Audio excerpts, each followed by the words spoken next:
a panel with me and Ted and be a good interviewer. Okay, right there. No, stand up, please. Why do you think you're qualified? Please share your resume of hosting. Tell us.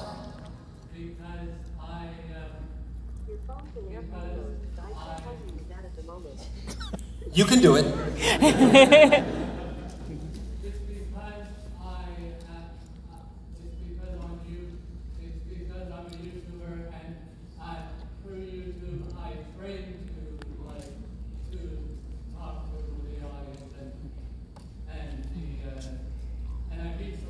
You've trained. You might be too trained for what we need. Okay, so we'll keep that in mind. We'll keep that in mind. That's an audition. That's an audition. It is.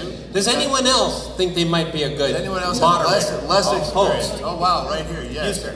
Yes. What are your qualifications, sir? You've seen stuff. You've seen things. Wow. Well, that's something. He's ahead of the pack. He is. Yep. I've seen. What else you got? I haven't done anything, but I've seen a lot. Where are you from, sir? All right. Oh yeah. All right.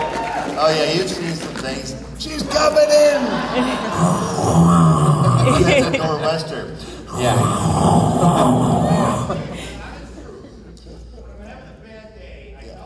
Yep. I watched season 2 of your show in the morgue. In the morgue. You're referring to Ash versus Evil Dead. So what you're saying is when you feel like crap, you watch Bruce Campbell. Is that what you're saying? Wow.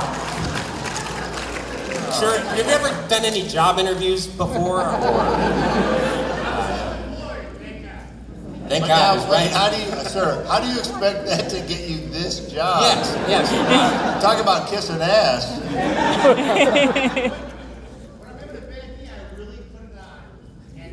That's still not going to get you the job. Okay, yeah, I feel sorry for you, sir.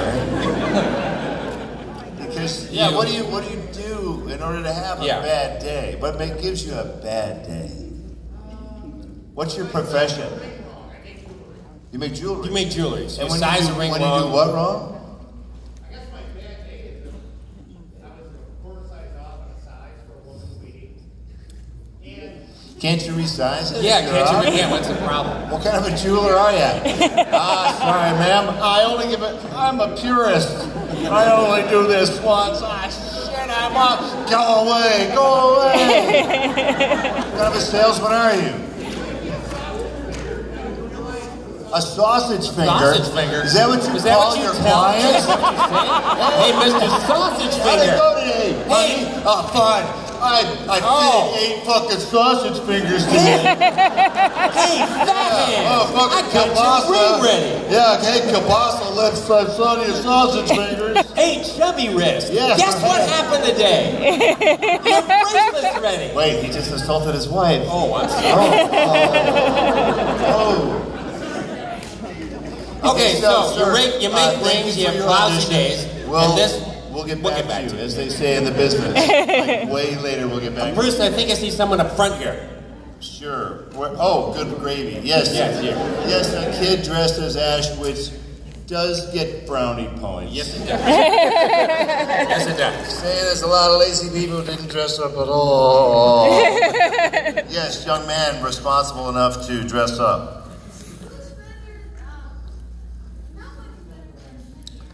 No one's better than Minnie Ash, especially you, Bruce. Hey, kid.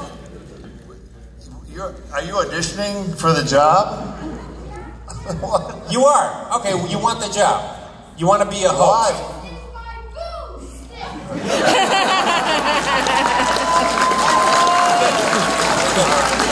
Come on.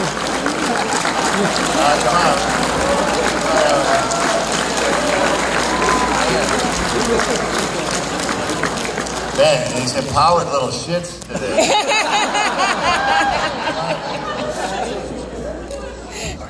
Are you a helicopter parent or a snowplow parent?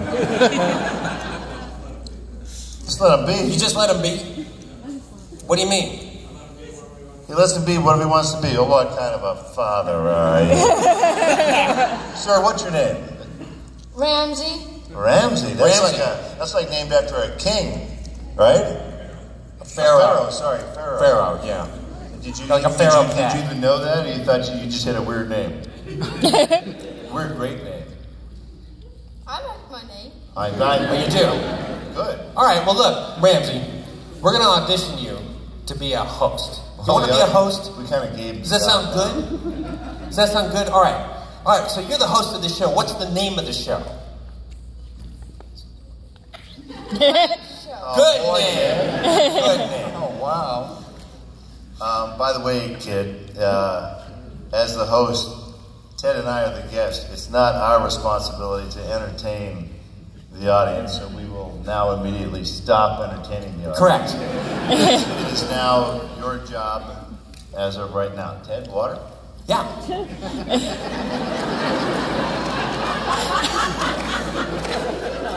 You're killing it, kid. Well, Ramsey, here's the thing. When hosts go on TV, they usually do what? You know, like Conan O'Brien, what does he do when he gets on stage? Talk to the audience. That's right, he gives a monologue, doesn't he? Do you know what a monologue is? It's a long, boring speech that sometimes is funny. You want to try one of those? A monologue?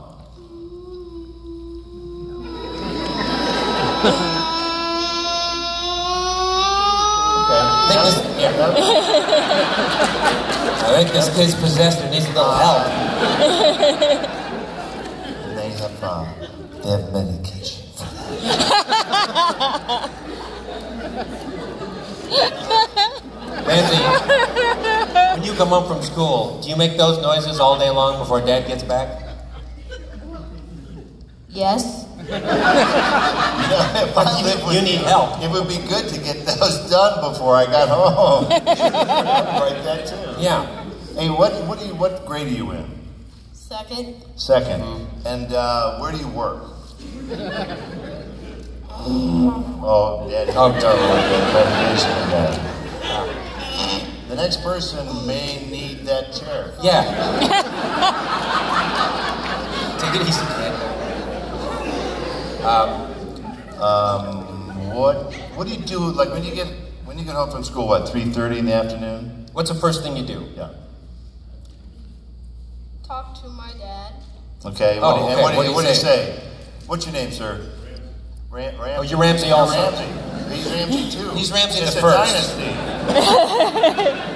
Okay. And your uncle's Tutankhamun? Is that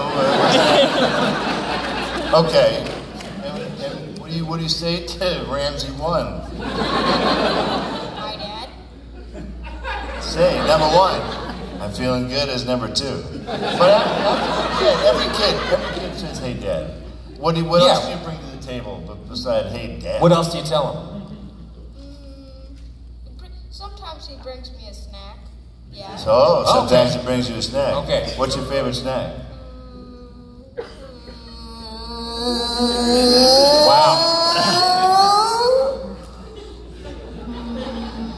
Now, some people do have lives. Even people here have lives. Go back to. So, and speaking of going back, you did just great. We're going to send you back right now to your father. Well done. Okay.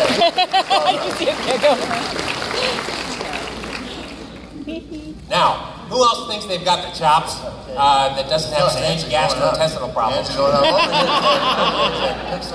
Let's see. You, sir, the bearded man.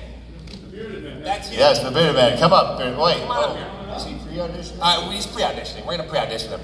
Why do you want to be a host, buddy? Because of you, Ted. Like, see, I am. What did I do? You son of a bitch, because of you. I've been waiting my whole life, and now you're going to get back at you. Ted, that's only half funny now.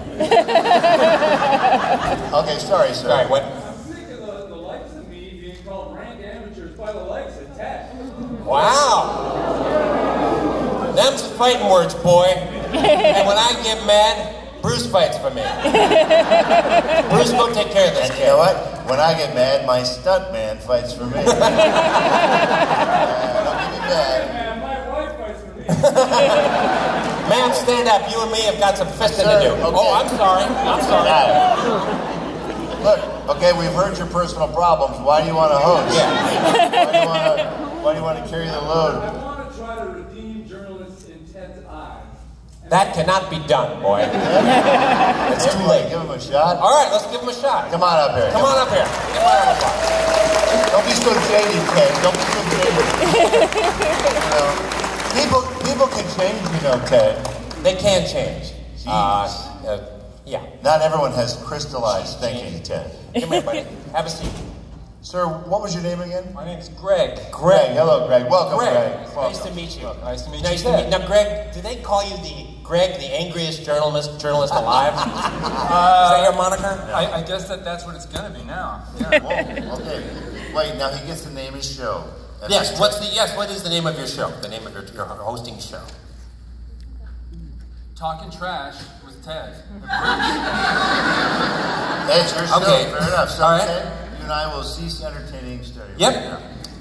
Okay, so are we actually gonna allow me to ask you guys questions? Because I got some.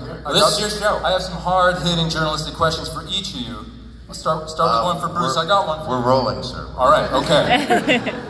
So Bruce, I have all your books, all 3 of them. I really. Then you don't have to ask any questions. Well, I have all 3 of them, and I really enjoyed 2 of them. Wow. But you know, I read. When he meets you, he enjoyed parts of 1, 2, and 3. I read most of your stuff. I read Make Love the Bruce Campbell Way, and when I was done with it, my wife said that our life in the boudoir was even worse. That wasn't a question. The question is... Clearly, you didn't read the book. Well, I looked at all the pictures. There were a lot of those. How did the novel writing come about, and do you think you have another novel in you? See, there is a question at the end of this. The novel writing came about because that's sort of how it fell off the truck. And some creative projects are born logically straightforward, and others follow a very weird, cryptic path. That would be one of those. And then it became Make Love as an audio book, marketed as a comedy album, so no one knew that it was an audio book. So it currently stands on record. Ted was in it. Ted had like 6 parts in it. It's the most expensive audiobook recorded in the history of audiobooks. It's a $60,000 audiobook. So I'm really good at business if anyone wants to jump in. We've recouped, I think. Bring me that phone. Of course, it's a security guy. Yeah, they're almost done with their boring stories. Yeah? That sounds nice, baby. Sorry to interrupt your show. That's all right. You were saying? No, so that's it. That one had sort of a wonky future. You were going to tell me if you had another novel in you. Oh, another one. Maybe you wanted to ask him why one of his books sucked or something? Was that one of your questions? Well, I already told him it didn't work. Well, Megan Love the Bruce Campbell Way may have worked. It just made things worse. But isn't not worked another journalist's way of saying it sucked? I thought it sucked. Speaking of things that sucks.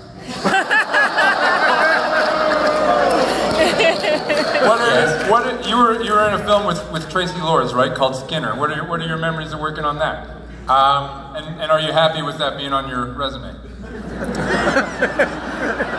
Tracy Lords is great, right? Everybody loves her. Yeah. The answer is yes, excellent, and I loved it. So, yes, By the way, I love that movie. Mr. Judgy Pants, I too have worked with Tracy Lords, and if you knew your trivia, she played Autolycus' ex-wife in the last episode of Hercules ever filmed. And she is spectacular as an actress, and I can't wait. I would use her in anything because she's awesome. Here's the point: she's very game. Some actresses you have to talk like for hours and hours, and for them to understand why you just need them to just roll in the dirt, and she'll just go, "Come on, let's go, roll camera." So she's very game. Was it the same way on Skinner? It was. She's bright. on time every day. And that's something that a lot of actors don't think is important, but she was on time, she knew all her lines, got her blocking in 2 seconds, she was amazing. Now, Ted, am I not wrong? Is it the movie Masters of the Universe? She did a title song that she either wrote or owned the publishing to. Oh, yeah. And that was wound a weird up fact. Yeah. probably making more off of that than anything else combined. I think so. Yeah, I think so. So So she's also a musician of some sort. Yeah, a songwriter. Yeah, I think you're right. Yeah. So we do love her. Yeah, who doesn't, right? You get it. It's a live audience in the show. So, Now, do you have any other questions? are you looking to get the next host up? Is that No, Mr. Grumpy Pants. We love having you here. We'd like another question from you. Okay, so obviously you were both involved in those shows, working on Xena. Yeah. And then going back to New Zealand to do Ash versus Evil Dead. But there's so many Ash questions, we don't need to do those. Tell us about Jack of all trades. You came to Toronto when you wrote Make Love the Bruce Campbell Way, and I came and I got the hardcover signed, and you said, "Hey kid, nice Chuck Berry shirt." I was wearing a Chuck Berry shirt, and I said, "Thanks. I love Jack of all trades. I'm thinking of going on a hunger strike until they bring it back on." And you were like, "Let me give you some advice." I'm like, "Yeah." You slammed the book shut, slid it over to me, and you said, "Don't do that." But that was a fun show. Come on, you had... Well, yeah, because you would have died. You would have died. So there's one life that I've saved in this world right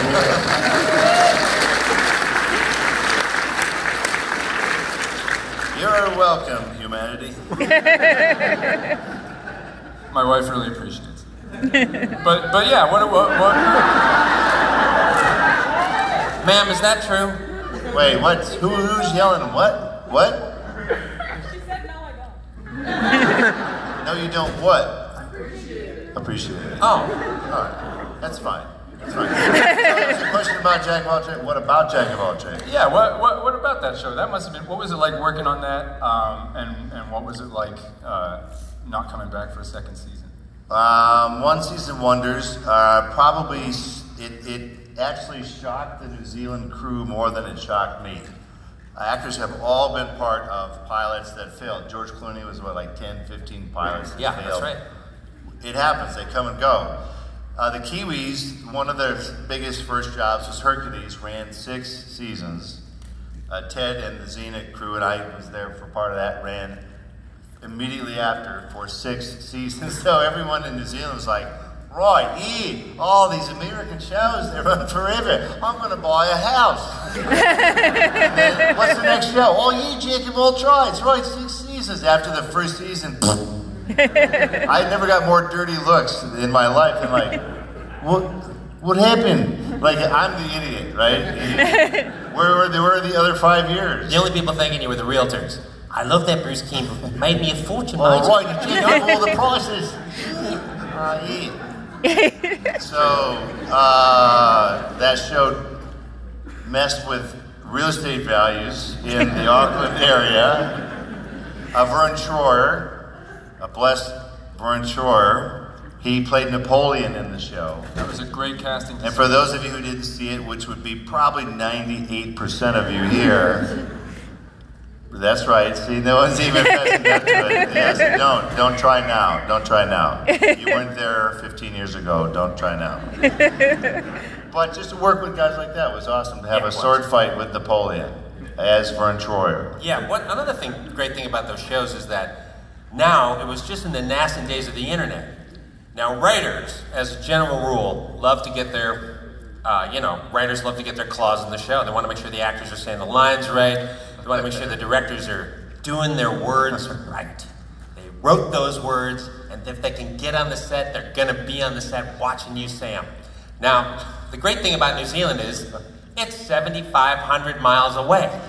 Now, Ted, especially in the early 90s. Yeah, when there was basically no internet. They couldn't get there. Now, the time difference was so extreme, they couldn't call.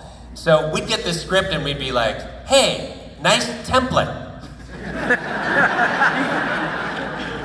This should be interesting. Let's cut out these 7 pages. Good idea. And we'll rewrite those pages. Now, to be fair, those writers were really good. and they gave us some amazing, stuff to work with, so it could be molded well. But that I don't think will ever happen again in the history. No, the of television. timeline was awesome because the footage had to. It wasn't beamed. There's no link. Oh, let's look at today's dailies, which is what you do now. Yeah, it's a that's link. right. Yeah. No, this had to be put on a plane, shipped back, developed, cut into dailies. The executives see it, and 3-4 days goes by. Yeah. We're a day ahead in New Zealand. So like we'll 5 get a note. days went by, yeah. Hey, could you in that? No, we're on the next episode. And even if we weren't, we would just say, "Oh, great note for some other times. Bye, we're gone. Gotta go." Yeah. And my manager, his name was Robert. He talked like on Gilligan's Island, Thurston Howell III. Why do you do those shows in New Zealand? No one watches them. I said, everyone but you watches the show. These are the #1 syndicated shows. We can go down there. Ted has spent days not using a single word written for him to the betterment of the show. Because what are we, little monkeys of these writers? Huh? Say this word. No, we're thinking sentient beings, Ted. That's right. And if you're a funny guy like Ted, you see a line that's a stiff, you know it. Yeah, we just change it. Yeah. So if you're just riffing on set, coming up with your own dialogue, is there not a script supervisor sitting there? Sure, they're just having a harder time You than most. understand? We outrank the script supervisor. Yeah, There is a Are you hierarchy. sure? Oh, it's a hierarchy. Oh, yeah, Sure. yeah. Unless you're working on a big Hollywood thing, no. And the only reason why they send a script supervisor is because the writer's too terrified to come up themselves. They send a bureaucrat. Hello. You swapped some words. Woohoo! Whoopsie. True. No. I did that for Congo. Come on, folks. Come on. It's a Michael Crichton book adapted by John Patrick Shanley, who's a great Broadway origin writer who probably said, "Don't change my words." Saw in Congo, which is a monkey movie. How many of you saw Congo? Raise your hand. Yeah, right. How many of you thought it was great? Raise your hand. So I did my first little speech to the camera. I had to broadcast a little thing, and afterward they sent someone up to say that I added a and a well and and I started laughing. I went, "Get out of here! What are you doing?" She went, "No, you added a and a well and a I said, "What's your point now, lady? Because where are we going with this? We need to stick to the script." I changed it because it kind of the beats I thought blew. Mr. Shanley. Anyway, so here's why it's a soul crusher when you do that to actors. Don't crush their soul, those of you who are writer-director types. Take 2, what am I thinking of? I better not add the and the well and the Where did my performance go? In the toilet in the jungle. So that's not the creative process that I'm interested in. So I'll go back to New Zealand to work on, and that's why I'm working on Hercules. Because those days were fun. They were. They're supposed to be fun. We're in the entertainment business. It's not supposed to be like shoveling coal. That's for really talented people. You played a really fun character on Xena. Like, what are some of your memories of doing? Great character. Yeah, It's a great character. Thank you. Thank you. Well, mostly I remember, I've never experienced before or since a show that I had basically free reign. I could, just we were talking about it. There were basically no holds barred. And our producer, Robert Tappert, who was great at making that stuff, really loved comedy, but never had any notes on how the comedy should be done. So we could do whatever. It was like doing a community college play for 6 years. Where the funny thing was, from my perspective, watching Ted work, listening to Ted work is as entertaining as watching him work. I was coming in to rehearse a scene, and Ted was already doing a scene, and big bulky costumes. Yeah, it was heavy. Always 18 props, And Ted, he's rehearsing something as I come in the sound stage, and I have a pretty long way to go. And as I open the door and shut the door, I hear, oh, sorry. Oh, sorry, buddy. Oh, yeah, my thing did that. Oh, God. Oh, boy. Oh, here, let me put that back here and that. Oh. I'm like, Ted must be rehearsing because things are being knocked over and he's being injured. So it almost be. I am actually very clumsy. Yeah, I do not. But there was a lot going on. Those were very prop heavy. When I say prop heavy, the Kiwis, bless their souls, if you said build a table, because in the Hercules days, they were all look like Fred Flintstone tables. Yeah. They'd be going, right, build a heavy table. It's not moving. It's not moving. No, they would do that, yeah. We had heavy, weird props. There was a scene once where I remember I was in stocks. You know, Joxer right. is in They were probably stocks. 58 pounds. Joxer's in stocks. I went, hey, that's the... And they, two prop guys were bringing it over. I went, man, that's the best looking styrofoam prop stock I've ever seen. They must have just painted it. That's why there's two enormous guys with muscles out to here carrying that thing. So they go, here you go, Mighty. Here's your stool. I went, great. I put it on and went, it was a real stock. It was made of like oak with iron chains on it. I couldn't believe it. You know what's great about the Kiwis is they always have a plan too. They go, right, so that there's no spinal compression, you can only keep it on for 4 minutes at a time. they have a plan. It's not like they don't have a plan. Yeah, it was crazy. As horrifying as it was. But great craftsmen. These are all people who went from Herc, Xena, onto all the Lord of the Rings movies. They did. Every single one. Yeah, they did. In fact, I remember last year. And every single one. The end credits of the first Lord of the Rings. I'm like, You lost them all that last season. We did. It got last season of Hercules. There was a big sucking sound. And all the crew members got sucked into Peter Jackson's world. And then, you asked about Jack of all trades. Oh, great. I'm going to shoot his shot, man. They got great horses and everything down here. I need one black steed, one great hero horse. I check it out. Oh, now Peter Jackson's got them. Peter Jackson's got them for what? Not for Lord of the Rings. What does he need, like a couple horses? Oh, no, he's got them. He's got them. He's got them. Yeah, Mike, there's only 6 horses. And like, are you talking like in Auckland down there, like in New Zealand and Australia and Papua fucking New Guinea? He's got them. That son of a bitch paid $250,000 for his lead horse. I get Jack of all trades. This thing with a sway back. They called it Widowmaker. And they go, right, there you go. He won't get you in any trouble. I'm like, will it make it to the set? I mean, oh my God, so people like me. Hey, do you like Lord of the Rings? No, and I've never seen it. Son of a bitch. Now, Mr. Host, we're going to give you one last question, and then we've got to interview one more host before we're done. Okay, all right, I'll just stick with the New Zealand thing. Everybody gets canceled, sir. Everybody. What's that? Everyone gets canceled, sir. Everyone's going to get canceled, and I'm about to get my time. Then one last quick one. You were both on Ash vs. Evil Dead, also shot in New Zealand. Yes. What did you think of the creative choice to set Michigan in New Zealand? That's a bit of a tough sell, no? For Ash vs. Evil Dead? Yeah. Why is it audacious to set that in Michigan? No, you want to know why we shot Michigan for New Zealand for Michigan. Oh, why we didn't kind of tough. Michigan? Kind of tough to make New Zealand look like Michigan, no? But I think we faked it. Yeah. Here's the weird thing. That show, everything is fake. Literally, we didn't go outside. We did not go outside because the show was so stylized that we had the people who Peter Jackson stole for Lord of the Rings as great craftsmen.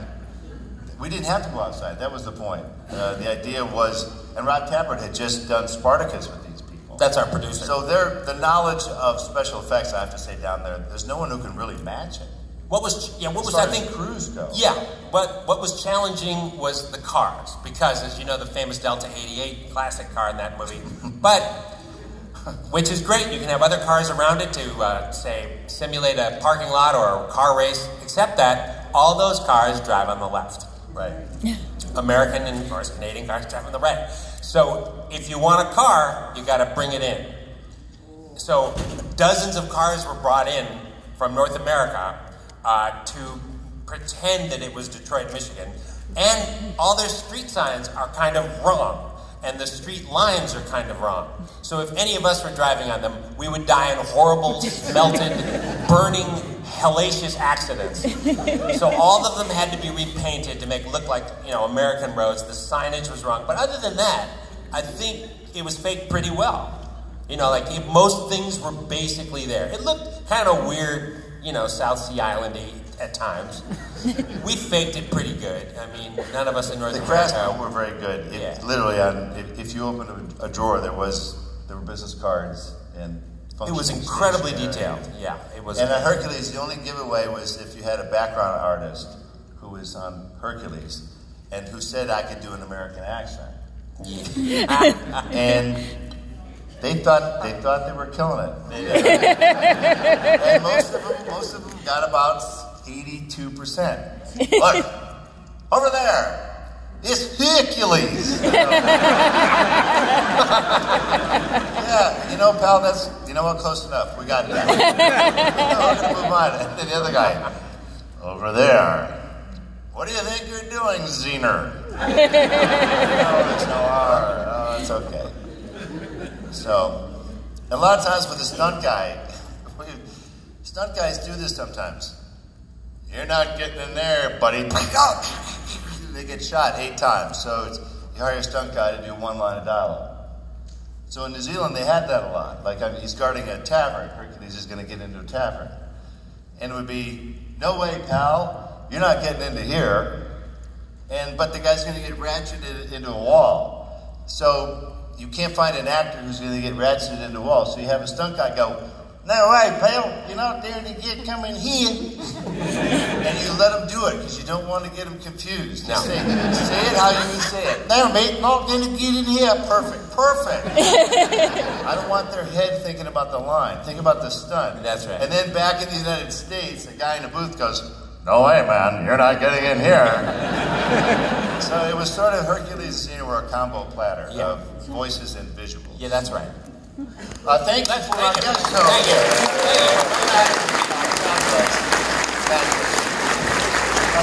More auditions. We probably have time for one. Folks, who else think they might be a great host? Really a great host. Who else? Who? Who do we have here? Any ladies? You, Mix. Why do you think you'd be a great host? I manage a retail store full of teenage girls, so I think I can manage you too.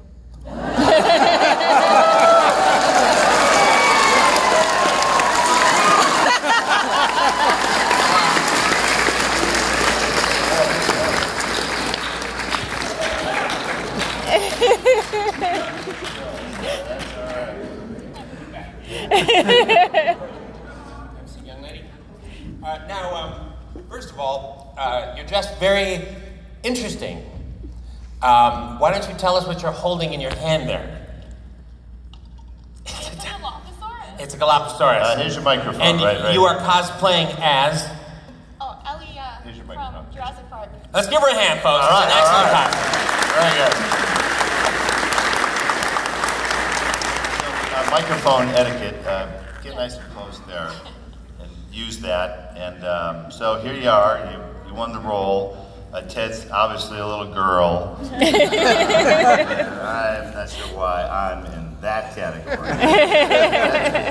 So, what's the name of your show? Yes, what is the name of your show? It's called Bruce and Ted's Excellent Adventure. Bruce and Ted. Wow, never. Sounds unique, really unique. Yep. Right?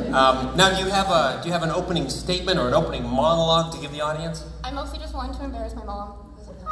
You mostly just want to embarrass your mom. Embarrass your mom. Mom, where are you? Raise your hand. Mom. Are you humiliated? I guess you achieved your goals. Is there anything else that you wanted to do to impress the audience? Is this a podcast format? Because if it is, we should go really slow and bore. Because there's no time limit on a podcast. Oh, look, Ted. Have you tried my new Eco Cups? Yes. Wait, Bruce. wasn't this a podcast? No. No. We go seamlessly in and out of advertising. You don't even know it's happening. We lull you because eco cups are the best, Ted. They are. When you're in the middle of a podcast, what do you want to do, Ted? Have a sip Of eco cup. better than a non-eco cup, that's for sure. Yeah. Those just make you thirstier. There's no plastic particles in these cups. No, good old-fashioned bioparticles. They'll go right through you, clean out the plastic bioparticles that are in you. Yes. Now, young lady. Sorry, yeah, it's your show. Okay. What do you think? What's next? What's next? So, one of the most disappointing moments in my life, like Yes. one of the most like crippling news that has been given to me, actually cried for like an hour, was Ash vs. Evil Dead is canceled. That was crippling, was it? Whoa. Yeah. Okay. I'm going to send you a present for the holidays. It's called Perspective.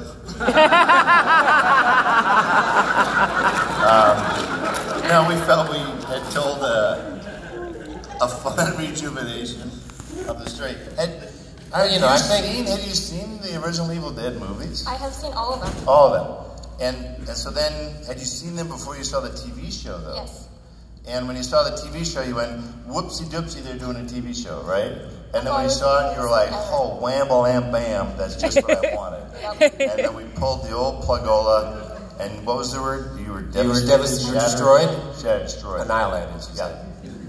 Well, how do you come back from that? That's why we're here today, I guess. So, how to come back from traumatic fan experiences. And when you were devastated, what did you do then? I cried. You cried. How long did you cry for? 2 hours. 2 hours you cried for. Did you share that pain with anybody? My mom. You shared it with your mom. Mom, is that true? Did she cry for 2 hours? Okay. Oh, fake news, huh? You cried for half an hour and then you forgot why Game of Thrones. That's She what was like, happened. fuck that shit. Jeez. Okay, so it's your show. Carry on. Yeah, we're waiting. Okay. Considering the last season of Ash vs. Evil Dead landed on a cliffhanger, what would have happened next? What would have happened next? I love your phraseology. It landed on a cliffhanger.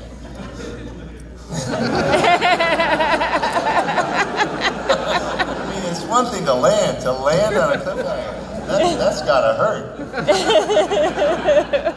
Just so you know, ma'am, our love and respect to fans gave you that cliffhanger in the first place because we were terrified that the studio might cancel the show. We had seen the ratings, and they weren't, well, let's say, Walking Dead big. They were more just dead. We thought, well, we've seen shows canceled in the off-season, and sometimes fans can literally go, what happened to my favorite show? And the characters, Stinky and Bobo, we don't know. We figured if we did a nosedive, let's give them some semi-satisfactory ending to pay off a little bit of the Ash mythos. He's not just a jerk in a trailer home doing meth and with strippers. This guy, he's got a prophecy to fulfill. It's not just a substance abuser. Yeah.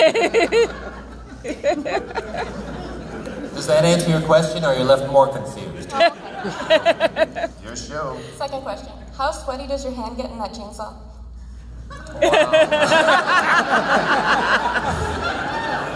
Wow. Hello.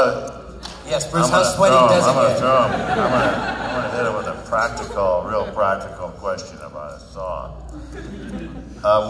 Bruce, 1 to 10. That's what we want. Well, 1, not at all. 10, vile and disgusting. No one wants to touch it. Again, I share perspective. The old days, you kind of shove your hand into the actual carriage of a chainsaw, and when it ran, your hand would heat up and become slowly paralyzed over the course of months. And then they would get a new one that was hollowed out, and it had a lot of edges in there that the guy who hollowed it out was not really a specialist. He just pulled crap out. So when you put your hand in to grab a thing, all day long you cut your hand on horrible shards, but it didn't matter because your hand was paralyzed from the heat from the floor. And finally, they had a gripper. The Ash vs. Evil Dead, they had an actual gripper. It was like a bicycle grip. So you put your hand in there, and they had finally perfected the very lightweight chainsaw and shotguns, and then we were canceled.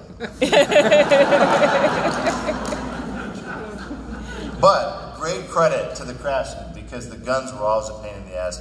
Because here's the truth. I know everyone here, you're all so badass. But just hold a real shotgun out for like 30 seconds. You're going to start, you know, you ain't going to be Jean-Claude Van Damme for long. Doing the quiver, you know. And you're doing that all day long. So in New Zealand, great craftsmen, right, Ted? Great. I mean, yeah, amazing. So I had shotguns and chainsaws that were like high, medium, and low. And I'd come in every season, and the prop guys were literally like, "Oh yeah, Bruce, we're doing some refinements," and they were always, it was like James Bond. They were Q, you know. Yeah. Look, we've done here. The blood will spread out here much more efficiently this year. Battery twice the length of it was last season. They were so excited. Yeah, I was too. And then we got canceled. Now, we're going to give you one final question, and we did love your other questions about your Really hysterical exciting. sobbing. Very That was really only half an hour, and sweaty palms. But other than that, do you have any other questions? You have one more chance. How long does it take to wash the fake blood out of the tub? Or shower? You want to know how long the shower takes to get cleaned, or how long we take to get Well, cleaned Ted, in the shower? I'll tell you one, and you tell maybe Henrietta. Sure. And I'll tell an Ash. Sure. Ted has Henrietta, playing Henrietta, possessed Henrietta. Sure. Thank you. In Evil Dead 2. Certainly top 5 of creature discomfort performances. So I'm sure Ted has some discomfort performances. Well, It okay, took a so long time. okay, sure. Well, let's start with Evil Dead, the TV show. When I was doing it, I was first playing Chet, and then the executive producer, Rob Tapper, came up to me and said, you know, I know a way you can even do more work and make more money.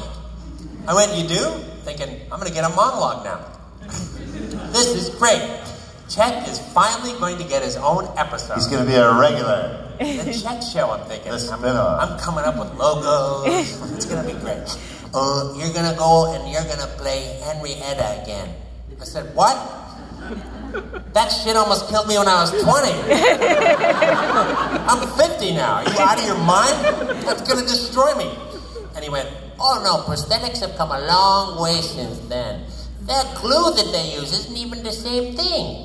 I'm like, it's not? Oh no, it's comfortable and cool. You'll love it. So I go in for a makeup test. It's the worst, most horrible, sticky, it's just glue.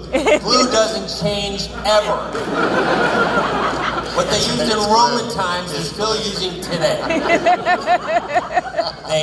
You might as well have used a glue gun on my face. It's just, that crap is horrible. Anyone who wears prosthetics will tell you, you know, the only person who doesn't seem to mind them, that's in the same boat as me, is the guy who came here, a wonderful and amazing actor, Doug Jones. And you ask Doug, you go, Doug, do you mind that stuff?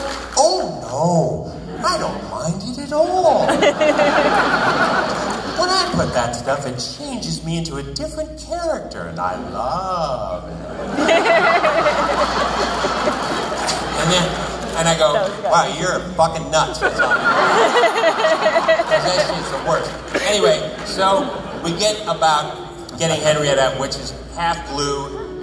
You know, it was just the costume that you know. Headpiece, several pieces to complete that. Eye sclera lenses, earpieces, about a dozen pieces glued onto my face and body, and on top of that, drenched in blood. In fact, and yeah, there we were. And I remember shooting, as a side story, one day, Bruce and I were doing, recreating almost the famous basement battle, the cellar battle between Henrietta and Ash in the TV show, a rather extended version of it. Bruce was standing in front of me. This is about 2 years ago. I was in front of him. Bruce was wearing his Ash costume, the chainsaw. I was in the Henrietta costume. And Bruce looked at me and said, well, Ted, we've come a long way in 30 years. That's the true story. Yeah. You know, we were killing it. Where we that was like advancing from 7-Eleven clerk to 7-Eleven delivery man. There ain't nothing wrong with it, but you ain't getting far. So to get that crap off was about an hour and a half to 2 hours to remove it. Then a bath in scalding hot water at that point, and then I could limp home. That's how that goes. Nice. So that was, but while I only had to do that like for 2 or 3 days, Bruce, that was a daily occurrence to get that blood off of him. Well, back in the first Evil Dead, we would film at an actual remote cabin that had no water, no running water, no electricity, no phone, just scary people who lived nearby. It was an actual piece of property in remote Tennessee. And so no facilities per se. So we're done shooting all night, and it was very cold because the shoot got delayed, and it became a very cold Tennessee winter. So I'd be covered in blood, and probably wasn't a good idea to sit inside the truck. So I'll just sit in the bed of the truck on the way back, the metal bed. I'll just ride in the back of the truck. And we were in the Bible Belt. And we shot all night. Sun's coming up. The beautiful trees in the morning. Riding home, coming around the country corner, and there's the family out with the King James Version under their arms, looking over them. They go into slow motion as I'm like the Texas Chainsaw Killer. Watching in slow motion going past, completely covered in blood. It was like covering the little Billy's eyes. You know? Hey,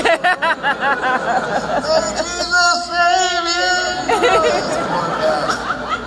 So the only solution there was to turn on the shower and wait as hot as it got. And it wasn't about being scalded. At that point, you were looking for scald. Your scald got it off. Because I was tired of having all the hair on my arms being ripped off every time I would go to scratch my head. So you just waited with scalding and then step in and then just start cooking yourself from the inside. Sort of start squishing around in there. And then you can kind of weasel out of it. And there are many analogies that are not appropriate. Yeah, those are the actor's finest moments, but we do it for the magic that is created on screen. Folks, thank you very much. We love being here.